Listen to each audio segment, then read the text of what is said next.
poetry, music, painting. And you have to leave everything behind because it's still on the level of personality. If you want the truth, one day, he said to me, you have to give up the fruits of samadhi. Everything. And you have to stand naked before the truth, naked as you came into the world, and naked as you will go one day. And nobody knows from where we came and where we will go. Pilgrims we are in this life, you see. So better we think of the future, eh? And do something about it. Otherwise, we may finish perhaps in an uncomfortable place somewhere. So no props, no outward manifestations, because they belong to personality. No music, no singing, no dancing, nothing. We are the yogis of silence. Our color is orangey yellow, our musical note is D. And we belong to the second ray of evolution. That's very esoteric. If you don't understand, you can ask me afterwards. The teaching is done from heart to heart. What I'm talking to you now is nonsense, and also the opposite of it is quite true. Talking is only palabras, like we say in Spanish, which means empty words. The teaching is from heart to heart, direct transference of power. And the Sufis say a teacher is needed. Because it is the path of the mystics, and it happens that sometimes you have quite incredible experiences, and then you need someone to take you by the hand and explain to you that you are not just crazy.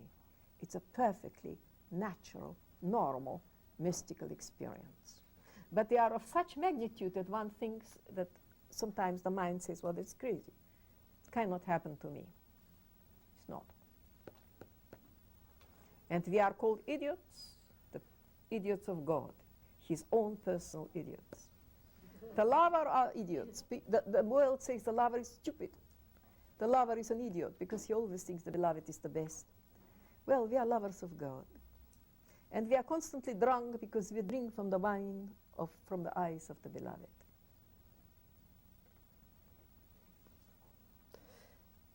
Well, I speak for another 5 minutes, then you have to work. And then we have meditation.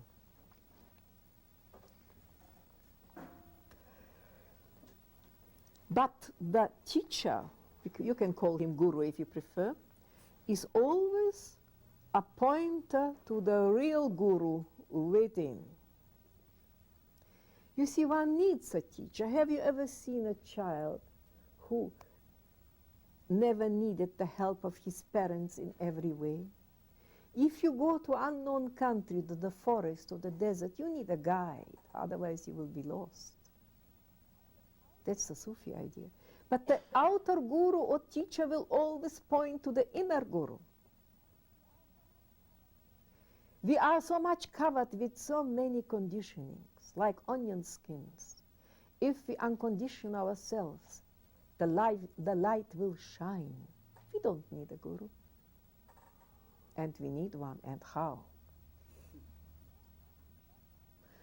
Now, I would like to speak about the ethics now. For instance, stealing. If you have more furniture than you need, you are stealing, because somebody else can have it. If you can do without it, do without it. To eat more than necessary, you are stealing. And don't tell me that if I don't eat it, you will throw it away. There are hungry dogs, hungry cats, there are hungry worms, or germs. They all need food. You have no right to eat it more than you need. You are stealing. Then you are not a Sufi. And that is the real harmlessness, ahimsa in Sanskrit. And non-killing is only on the fringe of ahimsa, a crude conception of the ahimsa. I say, if harmlessness is not killing and I shouldn't eat meat, that is only on the edge of it. It is not so much important. Remember, Jesus said it's much more important what comes out of your mouth and not what goes into your mouth.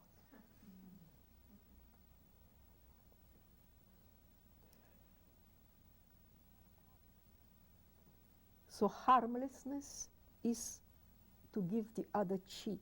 It's non-retaliation, non-criticism, acceptance, and then you become free. Here lies the secret of the yogic contentment, absolute freedom. This is part of it. Acceptance of the will of God implicitly, then you are completely free.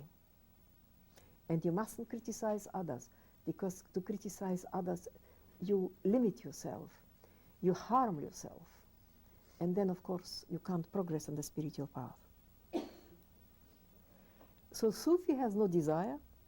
All his will and desire is swallowed in one will and desire for God. And there is no separate existence from God. I only want to say a few more words. That the Sufi masters belong to the solar line of teachers like Krishna, like Rama, like Buddha. The proof of it is secrecy is wrong. Everything should be able to bear the light of the sun, how we live. And you know, before I told you that we work in secret. Ha! Look, what paradox. There are two different levels, of course. Both statements are quite correct. Pledges are wrong. One should never pledge a free human being, said Guruji, because perhaps the time comes when you cannot keep the pledge. But we are pledged, we Sufis, pledged absolutely and utterly without a pledge.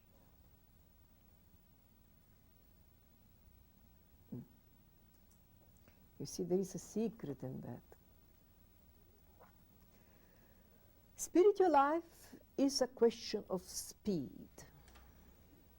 like everything else in this universe.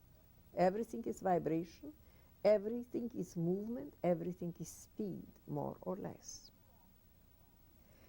If you are quick, evil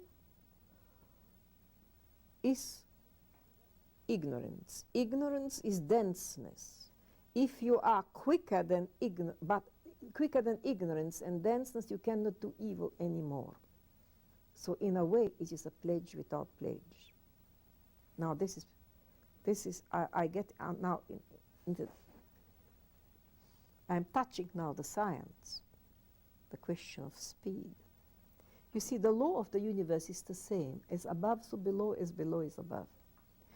Nothing is more logical. I can explain to you the aura and all the laws in the terms of electrical technician, and I did. This is not a subject of today, so I won't do it, but I can, and I did.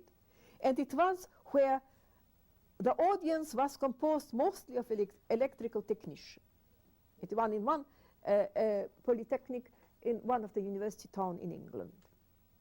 Can be understood word by word. Spiritual life I can explain you as an electrician. Correct. The dynamism, the fields of force and everything, correct. So you see how it works. You don't see it now. I completely confused you, thank God. Okay. So that, I think, is more or less everything, because there's plenty of more to say, but I would like you to participate. I would like nice questions, please, but I would like also to ask you, just keep to the subject, because though other subjects are also very interesting, we haven't got time. If you want, you see, I am here to fulfill a certain duty. I have to speak to you about Sufism. So if you want to know something about Sufism, please keep to the subject. To be in the world, but be not of this world, that is.